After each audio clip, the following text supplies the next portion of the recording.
I have a tough time. I was annoyed when he signed. I still think he's made the mistake. I think he would have been better off in a Yankee uniform moving forward. That's just me.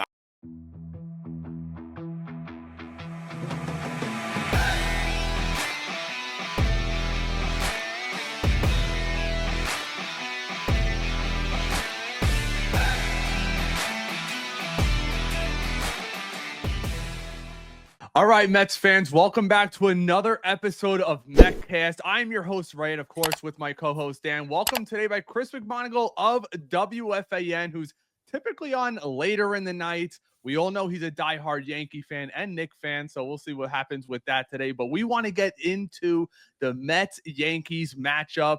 Let's be honest, Chris, we've been talking about this matchup potentially for probably a month now, at least over on X. Yankee fans dogging as I adjust my brand new Juan Soto jersey, dogging on Soto, his current stats, what he's doing, and then the magic of what's going on over in the Bronx with Aaron Judge and the magical season that he's happening. But I want to get your initial thoughts of Juan Soto as a New York Met from a Yankees perspective to start the year. Clearly, he's not the absolute crazy superstar we thought he would jump off to be, but for me, I'm not terribly worried. It looks like the month of May is going to be his month as he starts to come around, but I want to get your perspective, your feelings towards him returning to the Bronx.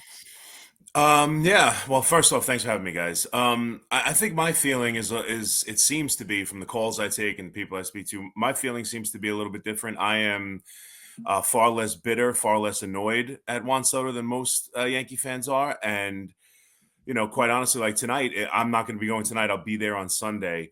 I have a hard time being overly angry or boo a guy who made it very clear from the jump, not that he wouldn't be a Yankee, but we were going to see free agency and anything could happen. He never misled the Yankee fan in any way other than having an incredible season and looking like he fit like a glove in a Yankee uniform. And I don't think anyone could deny that. It just felt that way. So we all had that expectation. They're the Yankees. Why not? He's having a great time. He's having the best year of his career. The building fits him. Aaron Judge fits him. So we felt that way, but he never misled them. He hit the home run against Gaddis that sent them to their first World Series since 2009. He had an incredible postseason, an incredible year. I have a tough time. A guy who gave me that year, that moment, never owed us a thing. I have a tough time. I was annoyed when he signed. I still think he's made the mistake. I think he would have been better off in a Yankee uniform moving forward. That's just me. I trust the organization that's done for 30 consecutive years and put him in a position to be in the postseason. But I'm disappointed. I don't know if you remember me. I was a Plan B sucks guy during that time. I don't think even now you can make an argument that the Yankees today, in the first 45 games or whatever has been, because of the injuries to the pitching staff and the likelihood of Max Fried not being on the team if Juan Soto was there, I think there are many Yankee fans who could make and very strongly make the case that the Yankees are better off in the moment not having signed Juan Soto. But for the next 15 years, it's impossible to doubt what Judge and Soto, at least for the next 5 or 6, could have been, and then becoming the superstar after Judge leaves. So I'm still bitter about it in some ways, but I don't necessarily hate him for it. And I'll appreciate the year he gave them, which was as fun a year and led to the first time I've seen the World Series since 2009. So, it gives you guys the opportunity to have the excitement and fun and talk about Big Brother and all the stuff that goes with it. And that, but I'm not the kind of guy who gets bad. I'm happy to talk to you. I don't really care if my mailman gives it to me or Ted in accounting has one over on me. I'm not that guy who cares about that. But and I fully expect him to have a great season. Right now, it's not been as what it was to start last year. But if you look at it, there was probably a month where Juan Soto had these same numbers with the Yankees. It just didn't happen to be the first month. He came out of the gate like gangbusters. And I think the Met fan probably wanted to see that and hasn't just yet. But if I know Juan Soto, I wouldn't be surprised if these next 3 games are monster games for him. Hopefully. Yeah, and we'll see. That's really hopefully not. Hopefully, well, right. Yeah, right. Hopefully he's terrible.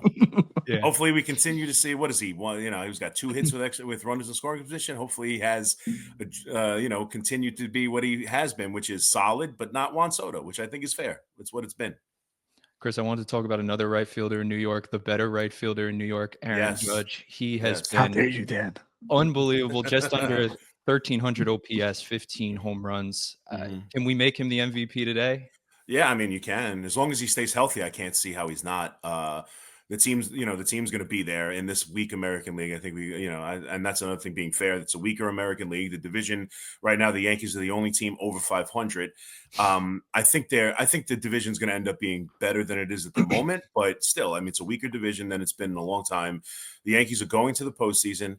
Even if he's just, an average, really solid baseball player for the rest of the way, his numbers are going to be insane. So yeah, he's something special.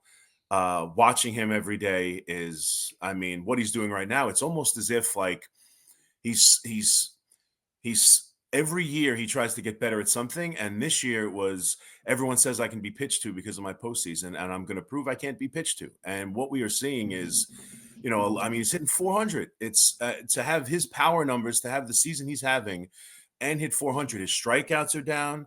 His chase rate is down. Like, he is having an incredible season. So yeah, he continues to prove what he's proved really for the last 3 or 4 years. He's the best hitter in baseball, bar none. There is no debate. He's the best offensive player. I don't want to hear Ohtani. We all know how great he is when he can give you both. But the best offensive player in baseball is Judge, and it's not close. Yeah, and you know what, Chris? I keep thinking about this every time I watch the Yankees. My in-laws are Yankee fans. Whenever I go over there, the Yankee game is on. Why are teams continuing to pitch to this guy if nobody's on base? Yeah, like, you watch against Seattle, it just doesn't make sense. You hang a breaking ball down the middle. He's probably the only guy in Major League Baseball that is a lock to hit a missile somewhere. It's funny. I talked about this morning on the show because I was watching MLB Network for a clip, and I forget the player now who they mentioned, but it was like the 8th hitter for the Astros or something. They're like, he's seeing as many strikes as Aaron Judge is. Like, they're pitching him. We talk about it. Me, you, the rest of us. We talk about he's like Barry Bonds. Last year it was like, who's the protection? So much about the Juan Soto conversation has been protection. Juan Soto himself has brought it up. But the idea of, the Yankee fans, well, let's see Juan Soto without Judge. And the Met fans would respond, well, let's see Judge without Juan Soto and nobody behind him. Let's see if anybody pitches to him. And he's Barry Bonds. We might talk about it like he's Barry Bonds. And I think you could make the argument he's the next best thing that we've seen since Barry Bonds. Major League Baseball is yet to even approach treating him like Barry Bonds. It's amazing. And, I don't know if analytics are so much more involved in today's game, and you look at it and you talk percentages, and he's hitting 400, which means if I throw him strikes, 60% of the time I'm getting him out. Why would I put him on base, or whatever the reasoning is? But I think you're right. The other night, to me, in Seattle is the perfect example. I don't care the situation. If I'm in the 8th inning or later against the New York Yankees and I'm in a tie game, why on earth would I throw Aaron Judge strikes to give him a chance to beat me? Like, for whatever numbers you want to play about putting Judge on base and what he can do, and 60% of the time he still makes out, what's the percentage on Cody Bellinger? What's the percentage on Anthony Volpe? What's the percentage on Jason Dominguez? What's the percentage even on Paul Goldschmidt, who's in 360? Like, I think it's absolutely crazy. I don't think you should walk him in every spot, but like late in a game, like in Seattle, why on earth would I give him a chance to beat me late? I would make anybody but him beat me, but we have not seen it. Major League Baseball I think he leads the league with 7 intentional walks, but it has not been anywhere near the level you or I would treat it. Like, we've talked about it a lot on WFAN. Major League Baseball has not come near treating him like Barry Bonds. And it's amazing to me. I agree with you. It's crazy. Yeah, and when you look at Cody Bellinger, who's typically right there behind him, he's hitting 229, 5 home runs. He's having a pedestrian season at best. And I know a lot of people thought, and it's still early. Who knows? Yeah, and his last 17 games or so, he's had about an 850 OPS. Like, he's had a miserable start. He's been better. I'm not saying Cody Bellinger isn't dangerous, but look who we're talking about. We're talking about arguably the greatest right-handed hitter we've ever seen. Like, that's whether he is or not, that's a discussion.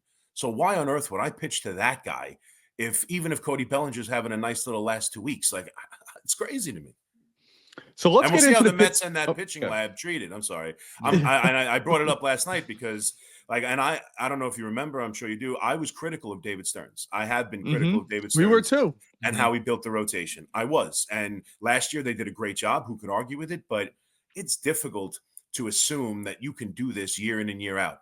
And Like that pitching lab and what the Mets are doing, and like to me, the greatest example yet is Griffin Canning. And I'm sorry to jump your next question. Like to me, like what they did last year, like Severino, yeah, he had a miserable year the year before, but he had a track record of being a damn good pitcher in Mhm. this league. Mania was relegated to the bullpen his last few stops, but he had a couple years with Oakland where he was a very good middle of the rotation to top of the rotation pitcher. Like Clay Holmes, as much as this is a transition, and I'm fascinated with how they're doing it. That's a two-time All-Star who has had stretches of being the best reliever in baseball. Like he's got great stuff. He gets in his own head, and there's been issues with him, losing it for a time. But like I know, if you get him right, you can have an excellent pitcher on your hands. You can't be worse than Griffin Canning has been his entire career and make a start every fifth day. Like he was the worst starter on the worst franchise to deal with pitching over the last 6 years. Like you can't be worse at finding a starting rotation than the Angels have been, and he was the worst of them. And Mhm. yet now here he is with a 2.3 ERA, getting out of every single jam he's ever been in, whether it's his fault or not. It's remarkable. What, throw more sliders? Like it can't just be that. Like what they're doing right now is absolutely bonkers, and I'm done questioning them until further notice. So we'll see if they treat Judge any different. See what their numbers like. Last year they did a little bit. It was particularly bad with JD Davis hitting behind him. It's not quite that bad this year. So we'll see how the Mets treat him, but I think that's a fascinating watch because off of the home run in Seattle, off of them knowing Judge, Mendy knowing Judge, and how the Mets have handled pitching better than any team in baseball. I think the matchup and how they attack Judge is going to be a fascinating one. Yeah, when you look at like the whole Canning situation, $4.5 million, I was killing it. Dan said, I guess, to give it a shot only because of Stearns' background. But Chris, if we're being honest, you go back and look at David Stearns in Milwaukee. This is what he did. Yeah, I mean, they always had. I understand it's a central, it's a weak division. I right. get all that, but they're always at the top of their division, pulling guys out of the bullpen. I mean, one thing that David Stearns has been known for, and we've seen it this year, even though it hasn't been as great as of late, but he takes guys and just transforms them pitching wise. That's what he's Yeah, known for. That's why, and I'm sure you might have thought about this in the offseason.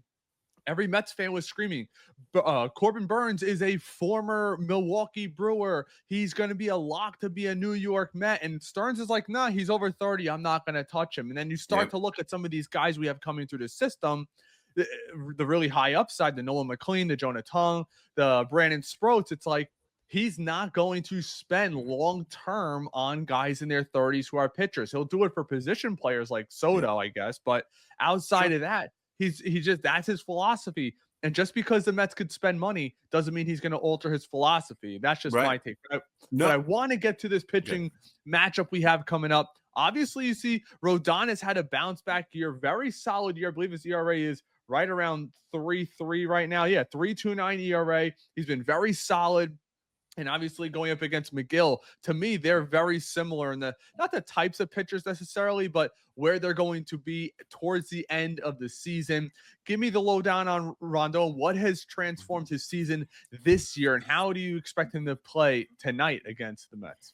Yeah. What we've seen from him over his track record in a Yankee uniform, I would expect him to not be very good tonight. What we've seen this year, I'd expect him to be really good tonight. And I think that's the difference. Like his pitch mix, like what has changed him as a pitcher, straight up X's and O's or whatever, what I've seen different is he's not just a fastball slider guy. He clearly is. He's throwing curveballs over early in counts just to get strikes. He has really relied on the changeup. I remember, and it's been since opening day. Opening day against Hoskins on Milwaukee, threw 3 consecutive changeups to strike him out. And I remember thinking, like, that's different. 3 straight changeups from Rodon. That has not been his style. So he is just on the surface of how he's pitched differently, mixing in all of his pitches. He's been able, although he was wild the first handful of starts, he still was able to throw them for strikes and big time counts and get big outs. We've also seen, other than maybe 2 outings, being able to deal with adversity, which is something he really has been terrible at. Anything goes wrong, and he just immediately falls apart. A swinging bunt in a big spot, nothing you could do, or an error or something, and he would just fall apart and give up that 3-run home run. And we have seen over the last couple of starts, We have seen drop pop-ups. We have seen errors. We have seen situations that normally get the ball rolling in the wrong direction, and him be able to stand firm. Like even the other outing, he gives up a 3-run home run. He gives up 4 runs, but he gets you through 6. And I'm not praising him for it, or I don't want to throw a parade for him. But previous Carlos Rodon does not get you through 6 after giving up that 3-run home run. That 3-run home run leads to 2 more the next inning, and then taken out after the first batter of the inning after that. Like that's what we've seen from Carlos Rodon, and he has been much better at handling adversity. He's been getting them deep into games. He's been getting swing and miss on his slider more than even when he was just a fastball slider guy. So I think this has been the best pitcher that we have seen from Carlos Rodon this year, without question. Even though he's had a couple of, typical give up the big home run that cost him, I still think he's battled to a completely different level than we've seen as a New York Yankee. And I trust him. Like, we'll see. I mean, in the biggest of spots, he still have to do something to make me truly believe in him. But what we've seen this year, I trust him to have a pretty good outing against the Mets tonight. I really do. I think he's had a really solid year. Yeah, and usually too for this series because the Mets throwing McGill out there, and his Yeah, bugaboo is consistency. He has the yeah, ace-like stuff, but he no can't give it. doubt. So I hope tonight he's consistent against the Yankees. That should Yeah, I be mean, listen, McGill, and what the Stearns and this Met staff is, trust your stuff, man. He's one of those guys. Like right now, I think you could look at for a Yankee comp to him more than Rodon this year has been a Will Warren. Not, I wouldn't say he's quite as good as McGill just yet or anything like that, but his stuff plays.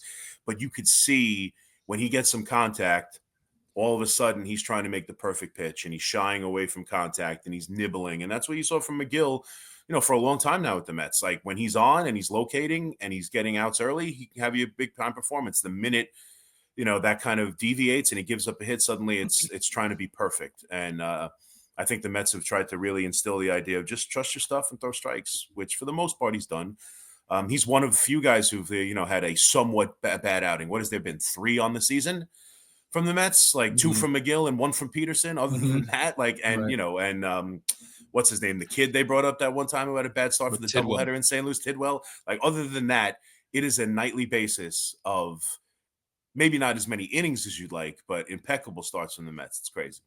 And then Canning and Schmidt tomorrow should be, I think, more of a high scoring game, I would assume, but who knows, given how both pitchers are pitching. But the Sunday game that you're going to, I'm very fascinated about because you have 2 lefties going, and Judge is 15 of 25 against lefties this year. I believe he's mashing them. If I'm David Peterson, I'm not really pitching to Aaron Judge. I don't know, we'll see what happens, but that should be a good game too.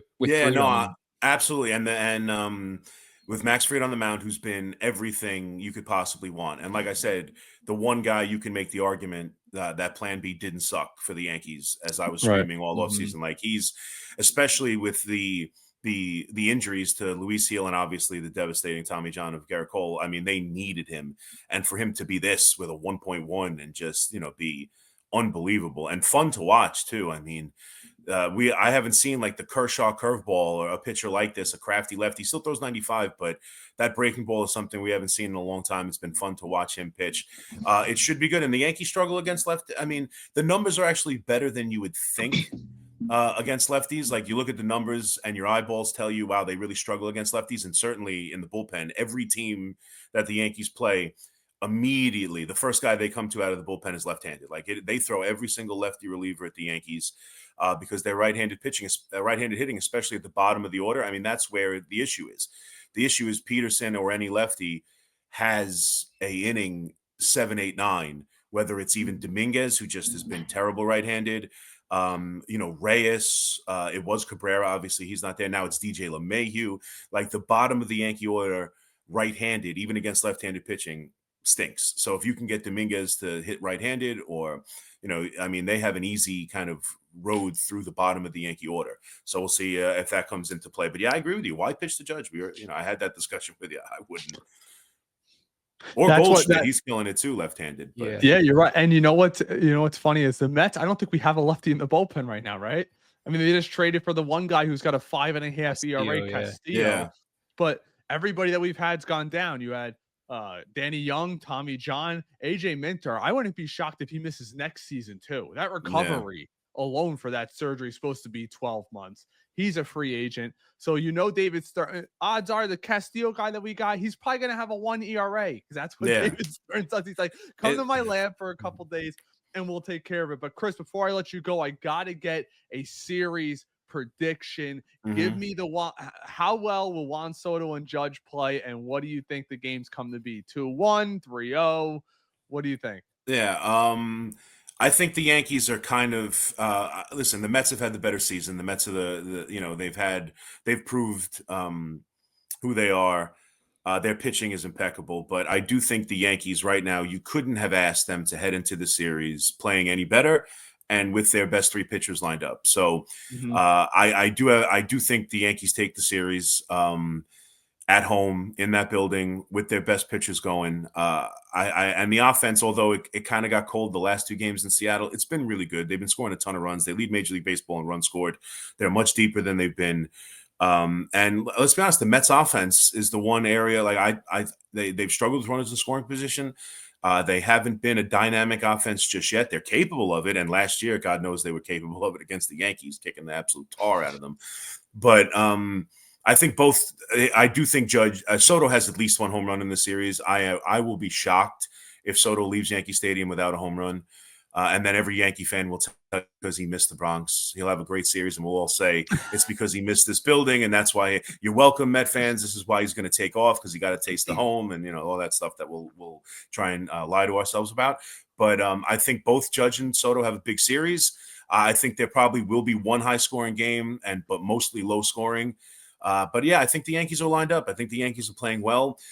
For a long stretch of the season, they really struggled late in games, and despite still the extra inning stuff against bullpens, against really good bullpens in San Diego and some really good arms late against even Seattle, they have come from behind over the last bit.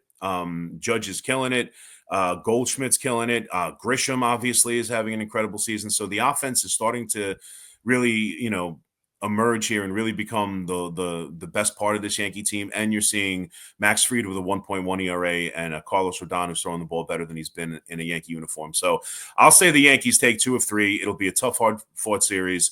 I think both teams will play well. But in the Bronx, with everything lined up in the Yankees' way, they better win 2 out of 3. So I'll take it, Yanks 2 out of 3.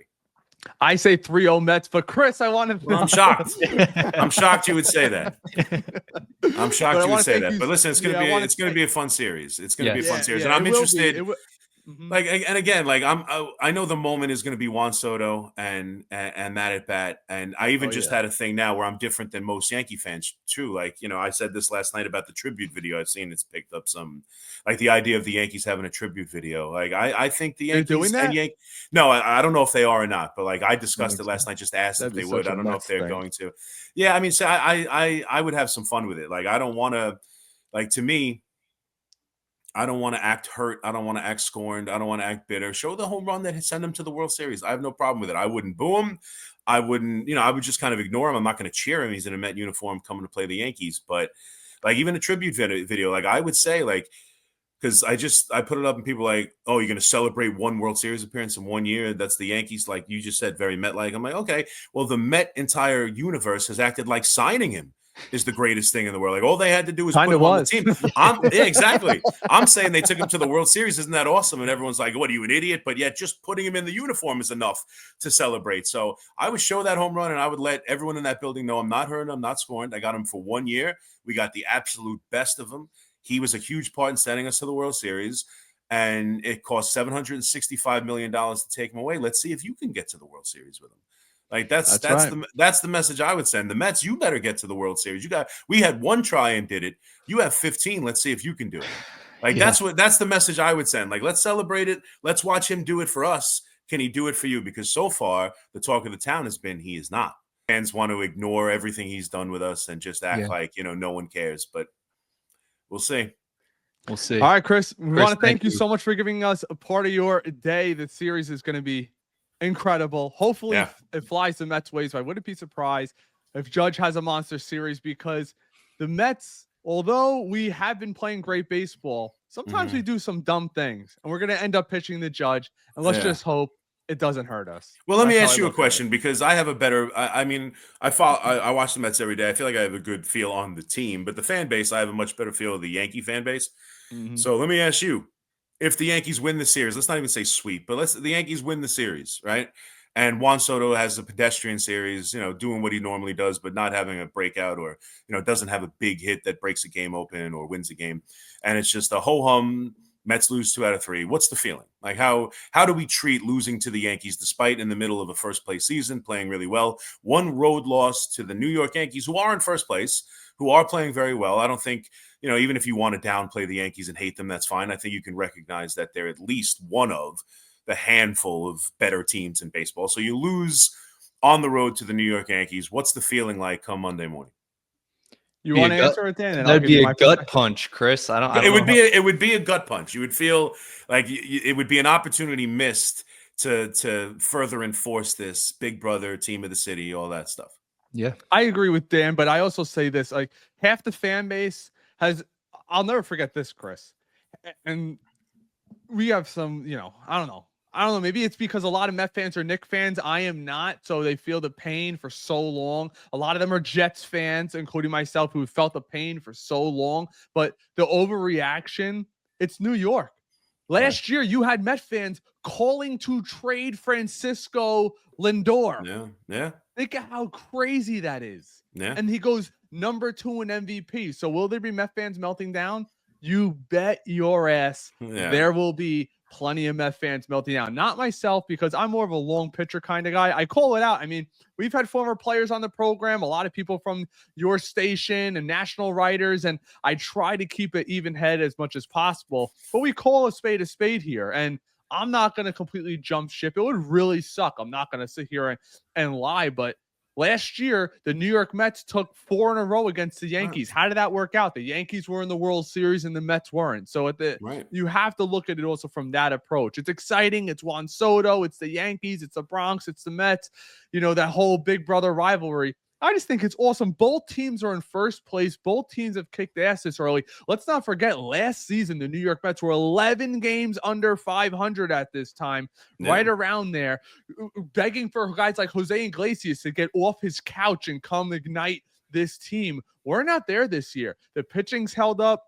The lineup, even though it hasn't hit as of this past week, we put up 20 plus runs against the Nationals. Hopefully Brandon Nimmo looks like he's coming around too, which will provide extra protection. Alonso's having a great an MVP type early start to the season. So for me, it will be a gut punch, of course. I'm not going to sit here and lie, but I'm also looking forward to the Braves and the Phillies coming up where it really matters, because we only have a 2.5 game lead in the division. So that's why there's more importance to this game with the Yankees, because the Yankees, let's be honest, like you said, the American League is kind of down this year. Obviously, they were down last year. The Red Sox, I don't know what the hell is going on with them. Yeah. They get a guy like Garrett Crochet. They can't get to 500, which blows my mind considering this talent they have on their team. Tigers look pretty good too. Tigers look good. Is what it is. But the Mets are in a dogfight right now for this division, and I don't see it changing anytime soon. So for me, these games mean a lot more this year at this point for the New York Mets than they did last year, and that's what's providing all this extra juice.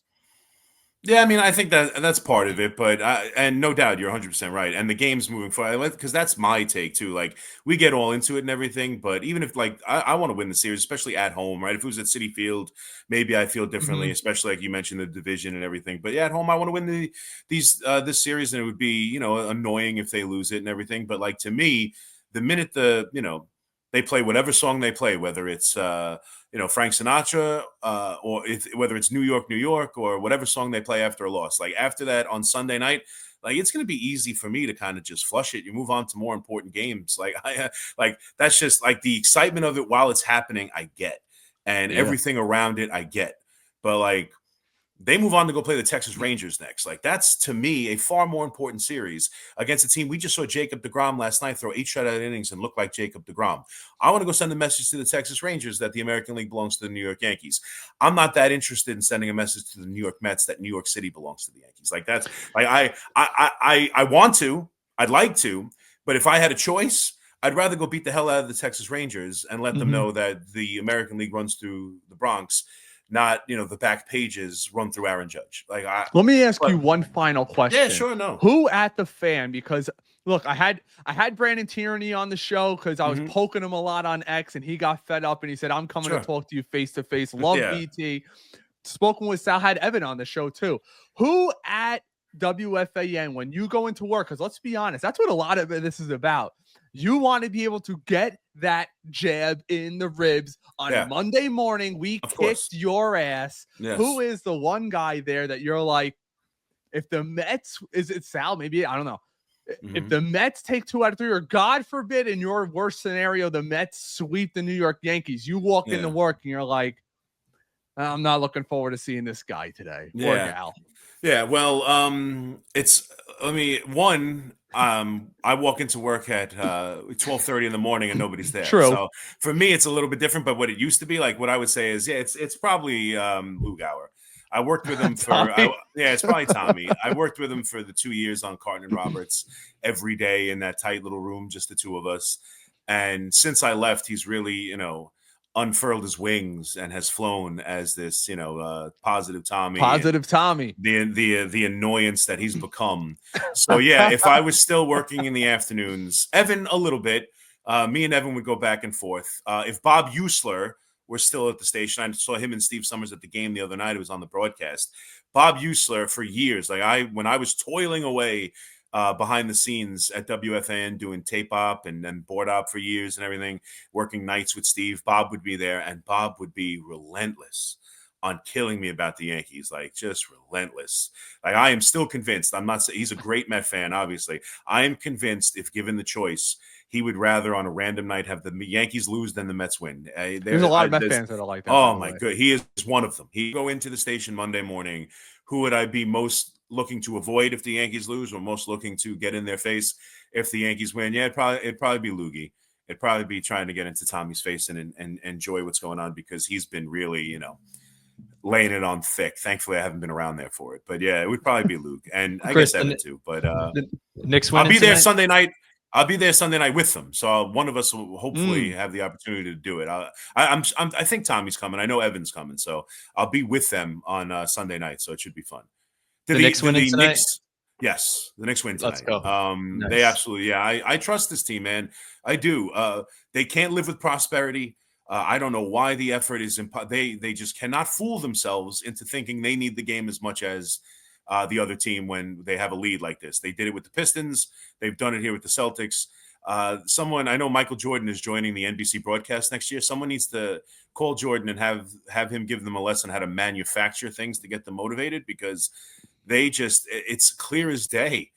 They have a tough time manufacturing the same intensity the other team does when it's desperation for them and not for the Knicks. So, but tonight should be desperation, and they come back. Game 4, I think, was a clear indication of that. I trust them in this spot. I fully expect them to come out with a big game. I fully expect Brunson to have a huge game. I think Karl Anthony Towns is going to be motivated to play much better.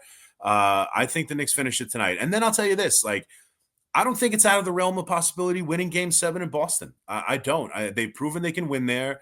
I wouldn't feel great about it after losing 2 in a row. I don't want to see that game in Boston. I would think they probably lose that game because it's a very difficult thing to then go do. But it wouldn't be out of the question. I don't view this as they're absolutely doomed if they lose tonight. But it would be a big step in that direction. They got to win tonight, and I think they do. I think Dan agrees with you. But Chris, thanks so much for your time. Thank you. Obviously, everybody knows who you are. Give him a follow over on X. Watch him at WFAN on the radio. I catch you as much as I can. Sometimes I listen to the replay on the way to work as much as I can. Thanks so much for joining us today. And Chris, just maybe we'll get you on as the Yankees visit Citi Field later in the season. No, absolutely. Especially if the Yankees win this series. Have me back on before the Citi Field series. Absolutely. It was fun with you guys. Thank you, man. I appreciate it. Thanks, Chris. Bye.